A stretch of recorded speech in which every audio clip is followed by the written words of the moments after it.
Thanks, Mike.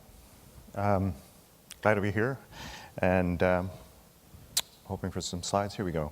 So I spent quite a few years designing green buildings, and the limitation to designing green buildings, even though we're quite successful at it, and in fact, Mike's new office is going to be a carbon neutral building that I've designed for John Robinson out at UBC. At the moment, I'm focused on how much more we can do if we actually look at the issues of sustainability around cities, at the city and community scale. And I have a very short presentation here that focuses on carbon as the issue, and just looking at what we can do with the structure of cities to address the carbon impact. So this chart shows one measure, gasoline consumption of carbon related to emissions in cities on the y-axis, and on the x-axis, the density of cities. So the point here is that the denser the city, the better. The more mixed use there is in a city, the better. The more opportunity there is to take transit and walk, which comes from that density, the better. And that's underpinning the discussion that I would like to bring. And of course, you've heard from a couple of speakers this curve showing how much density we are going to be putting in our cities globally, and how over the next 30 years, and how much we have to do to be a part of that. Transportation is a focus for me as a component of how cities are structured in terms of carbon issues. So whilst many North American and now unfortunately global cities embrace the construction of highways and methods of transportation that are more diversified and widespread, the carbon impact of that is enormous. And you might compare that to, say, cities like Vancouver or Oslo or Vienna or even Portland or New York with a much lower carbon profile that have a much different type of transportation system. And as I recall, you probably noticed there's an acute lack of highway infrastructure in central Vancouver. And Mayor Harcourt and mayors before him, we made a conscious choice in 1966, was it, to stop the freeway. And you can go and see at the end of the Dunsmuir Viaduct, not far from here, the point at which the freeway construction was about to destroy Chinese neighborhood, that the citizens of Vancouver decided no freeway. And as a result, I think we have today a great city that's easy to move around in, even without the cities, that has a carbon profile that is stunningly different from other cities in North America that have wider transportation. This chart shows tons of GHG per capita per year for typical cities. And mostly I speak in North America, so these are by and large North American cities. You'll see down Vancouver there at about 5 tons per year.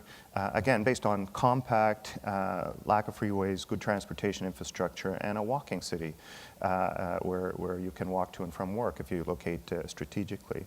But you can look at that model and you can see it in all the low carbon cities. There are many cities, Oslo, Vienna, Barcelona, with 3 and 4 tons per person per year as their emissions profile, and compare that obviously dramatically with cities like Toronto or Houston and others. So this is the challenge, is to get down there. Remember that the globe has the ability to withstand somewhere between 1 or 2 tons per capita, absorb it and deal with it per capita at a global peak population of about. I've been using 8.5 billion. I'm disturbed to hear Mike say 9 billion. So, but the models differ, I guess. So we've got to, even today, we have to take Vancouver from 4 down to 5 down to 2 or so if we want to be part of the long-term solution. So this is an image of Vancouver showing how in 1990 we had a city on the top here with emissions per ton of about 6, and today through densification in the lower piece, more people living and walking and working downtown, that densification has yielded a significant reduction in carbon for Vancouver alone, just in the downtown core. At the heart of further change, further improvement, is reconsidering zoning. City of Vancouver zoning map is much like all North American cities, and unfortunately, much like the zoning that's being proposed in Asia for new cities. We have a central business district shown in the darker colors there. There's primarily office, and then we have mid-rise and low-rise mixed-use residential areas surrounding that. We have an industrial area there in blue, and then we have this vast sea of single-family residence shown without color around it. And you can look at, these are the models that were emerged out of city planning post-war, when planning departments were set up all over the Western world to deal with growth and change, and they largely thought this was the right thing to do. That you know, there's your office district, and we put all the offices together, and everybody's comfortable with that, and there's where you live out there in your houses, and there's where you shop, and there's where the factories are.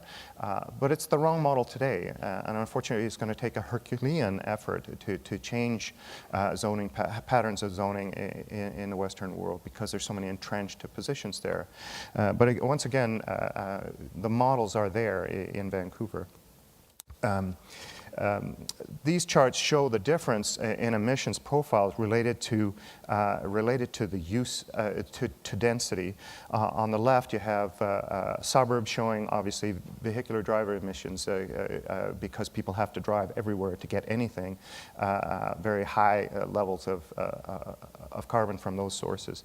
Whereas on the right, in a downtown high-rise district, you see people walking, no carbon, taking transit, using bikes, being passengers in cities. And so this combination of density and the way you structure your cities really makes a huge difference.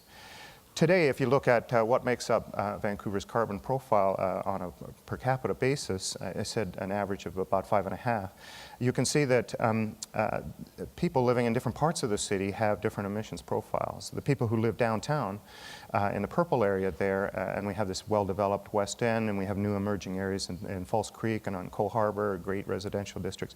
These people are primarily walking to and from work, and they also happen to live in, by and large, smaller buildings. They live in condos.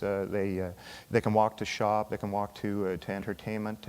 So these are the citizens of the future. 1.5 tons per year is a wonderful thing. In the mid-rise areas around it, mixed-use area, well serviced by transit in orange here, 3 tons. And in the single-family residences, 6 tons per year. And again, in a North American context, that's pretty good, but it could be improved.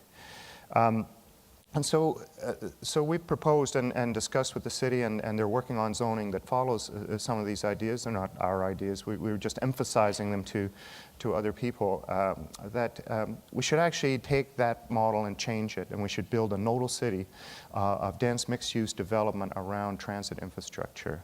And so you can look at the major transit arterials in Vancouver, and you can see a map here. The possibility that we could have maybe 20 or 25 nodes in the city around key transit crossroads, and in those we could have opportunities to work, opportunities to shop, opportunities to have entertainment.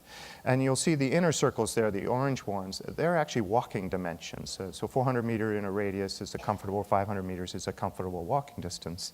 And then an area outside of that, some people will walk sometimes for services or retail or shopping. So you can see in a map like that, if you take this kind of nodal approach and were to rezone the city based on that, you would capture maybe 25% of the geographic, or 50% of the geographic area of the city, and much of the future population.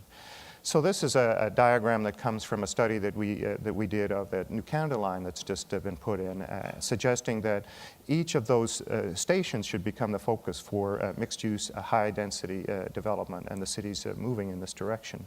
Places where villages can grow up around district energy systems, which are the most efficient method of heating and cooling and moving energy around, rather than distributed systems, district energy systems based on renewable resources in the future can work well in mixed-use nodes, because we can take heat energy from retail and move it to apartments in the evenings, and we can take heat energy that's created in offices and move them again to the right, so we can move them around in kind of district loops.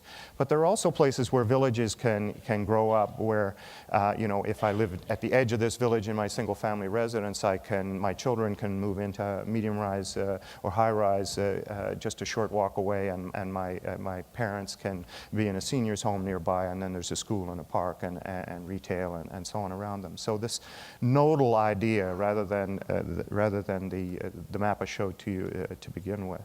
And then mixed-use development should be located around transit. This is, I'm only showing you two images of buildings that we've done, but this is a project called Crossroads at Cambie and Broadway across from City Hall that's exactly 1/3 residential, 1/3 retail, and 1/3 office. And when designed, it was really designed to address some of these things. It's a great business model because it's a mixed risk. When designed, it had the lowest parking ratio of any building proposed along the Cambie corridor, the Broadway corridor, in an attempt to share parking spaces. I'm discussing parking as symptomatic of change. And today, the bottom level of that parking, fully 1/3 of the parking that was planned in this lowest ever parking ratio of a building is unused. Nobody goes down there. Proof is that people are walking. They're walking to and from this building and the facilities that are there. They might be living and working there. They might be living and shopping there. But it totally changes, again, the carbon footprint of these people and has a huge impact on the city. At another node that's developing now around the Canada line, where the city is supporting higher mixed-use density, a much more aggressive approach, and this will probably have a district energy system, a pattern for the future. And there's planned development here in the 4 parcels around that, all within walking distance of that node. There's planned density of around 3 million square feet. Again, there's a great transit station there. It connects to the airport, connects to downtown, and it's a place where you should pile on mixed-use development in a very efficient manner. And this is an image of the project that we're working on called Marine Gateway, which has again, 1/3 residential, half rental, half condo. It has 1/3 office and 1/3 retail, but it also includes entertainment this time, so that there's a movie theaters there, there's a daycare there.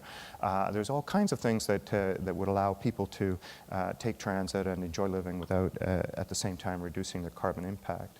In parallel with this, of course, the City of Vancouver is changing the bylaws related to the construction of buildings. So these will be extremely energy efficient buildings, as we're required to do. So when you look at the huge carbon impact of both changing building patterns, legislated, and transportation patterns, opportunistic based on the location, you see a very dramatic impact going forward. So what would our GHG footprint look like in the future based on this? Well, assuming that transportation modes change, that buildings get better, the average carbon footprint for Vancouverites, if you were to take this approach, could be reduced significantly, like half from the present, down from 5 to 2.5.